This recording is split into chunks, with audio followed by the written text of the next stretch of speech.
మరి ప్రభుత్వ పాఠశాల బలోపేతానికి మరి గవర్నమెంట్ ఆఫ్ తెలంగాణ వారు ఈసారి ఒక విశేషంగా ఒక యుద్ధ ప్రాతిపదికన ఒక యజ్ఞంలాగా తీసుకోవడం జరిగింది.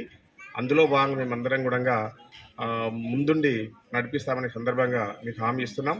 దానికి ఒక మంచి ఉదాహరణ మరి ఎప్పుడు కూడా లేని విధంగా జూన్ 12 వరకే నిన్న ఈవినింగ్ మొన్న 11th రోజు ఈవినింగ్ వరకే అన్ని స్కూళ్ళకు కూడా యూనిఫామ్ పంపించడం జరిగింది, టెక్స్ట్ బుక్స్ పంపించడం జరిగింది, నోట్ బుక్స్ పంపించడం జరిగింది. అదేవిధంగా దేశంలో ఎక్కడ లేని విధంగా ఈసారి స్టెయిన్లెస్ స్టీల్ పాత్రలు అన్ని స్కూళ్ళకు కూడా నిన్నటి వరకు అన్ని స్కూల్ పాయింట్ కూడా పంపించడం జరిగింది. దీనికి అంత ముఖ్య ఉద్దేశము మరి గత సంవత్సరాల నుంచి 2023-24 విద్యా సంవత్సరంలో అంటే గవర్నమెంట్ అంటే ప్రభుత్వ పాఠశాలలో 2 లక్షల విద్యార్థులు తగ్గడం జరిగింది. ఈ విధంగా తగ్గుకుంటూ పోతే మరి రాబోయే 10 సంవత్సరాల్లో ఈ ప్రభుత్వ పాఠశాలలో విద్యార్థుల సంఖ్య 23-24 విద్యా సంవత్సరంలో 20 లక్షలు ఉంటే గత సంవత్సరం 18 లక్షలు అయింది.